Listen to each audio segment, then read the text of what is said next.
Hello SPS Astrology lovers, this is Shankar Pratap Singh and you are watching SPS Astrology। दोस्तों आज मैं आपको बताने वाला हूं कि विदेशी भूमि में जाने के बाद, विदेश में जाने के बाद, फॉरेन लैंड में जाने के बाद कई बार प्रॉपर्टी और एसेट्स का लॉस होता है, तो उसके पीछे की क्या वजह है, इसको समझने की कोशिश करते हैं। क्योंकि बहुत सारे हमारे भाई लोग हैं जो ये बोलते हैं कि जी मैं यहाँ पर हूँ और काफ़ी लॉस हुआ है, काफ़ी तंगी आ गई है, प्रॉपर्टी बेचनी पड़ गई है, उसके बाद दोबारा से मैं इंडिया आ रहा हूँ।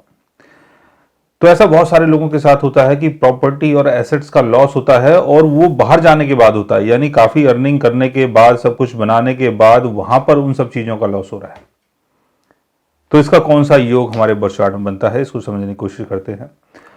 अगर प्रॉपर्टी और एसेट्स का आपको लॉस देखना है तो उसके लिए कुंडली के 12th हाउस और उसके लॉर्ड की पोजीशन को देखना है। 12th हाउस का लॉर्ड अगर अपने से 6th अवे होता है यानी 5th हाउस में होता है, तब प्रॉपर्टी का डिस्प्यूट हो सकता है।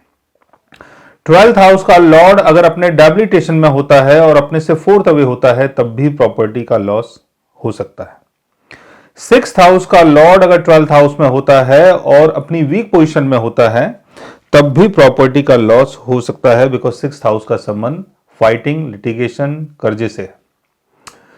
12th हाउस का लॉर्ड अगर अपने डेबिलिटेशन में है और उसकी प्लेसमेंट अगर 4th हाउस में है, तब भी प्रॉपर्टी और एसेट्स का लॉस हो सकता है। आपके मूल चार्ट में अगर ऐसा योग बनता है कि 12th हाउस का लॉर्ड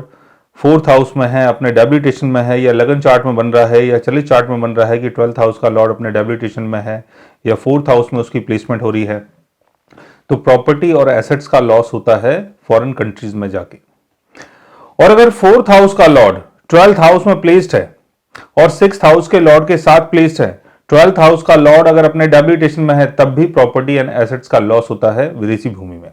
4th हाउस का लॉर्ड आपके बर्थ चार्ट में, जो भी आपके 4th हाउस का लॉर्ड है, अगर उसकी प्लेसमेंट 12th हाउस के लॉर्ड के साथ 6th हाउस में, 8th हाउस में होती है, तब भी प्रॉपर्टी का लॉस हो सकता है। 4th हाउस का लॉर्ड अगर 12th हाउस के लॉर्ड के साथ आपके बर्थ चार्ट में बैठा हुआ है और जिस हाउस में इनकी प्लेसमेंट हो रही है उसका लॉर्ड अगर वीक पोजीशन में है, तब भी प्रॉपर्टी का लॉस हो सकता है।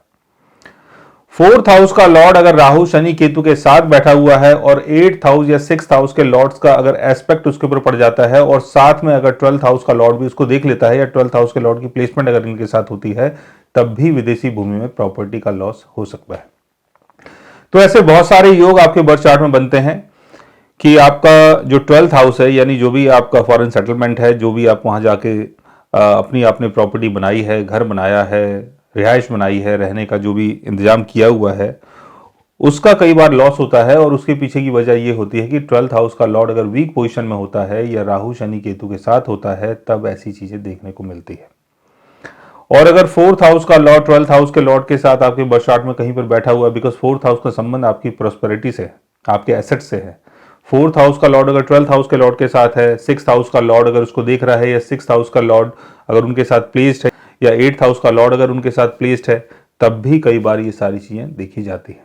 तो इस योग को आपको अपने बर्थ चार्ट में, मून चार्ट में, चलित चार्ट में, तीनों चार्ट में देखना है कि ऐसा कौन सा योग आपके बर्थ चार्ट में बन रहा है जिसके कारण आपको इतना बड़ा लॉस हुआ। सो गाइस, आज मैंने आपको बताया कि विदेशी भूमि में जाने के बाद कई बार आपको प्रॉपर्टी और एसेट्स का लॉस होता है, तो उसके पीछे का प्लेनेटरी रीजन क्या है। अगर आप भी जानना चाहते हैं किसी ऐसी वजह के बारे में, तो उसके लिए आप हमारे चैनल को सब्सक्राइब कर सकते हैं। और अगर आप हमसे बात करना चाहें, कंसल्ट करना चाहें, पर्सनली हमसे मिलना चाहें, तो आप हमारी वेबसाइट के थ्रू, हमारे ऐप के थ्रू हमसे मिल भी सकते हैं, बात भी कर सकते हैं। और गाइज आप हमसे कंसल्ट भी कर सकते हैं। So guys, take care, love you all and good bye.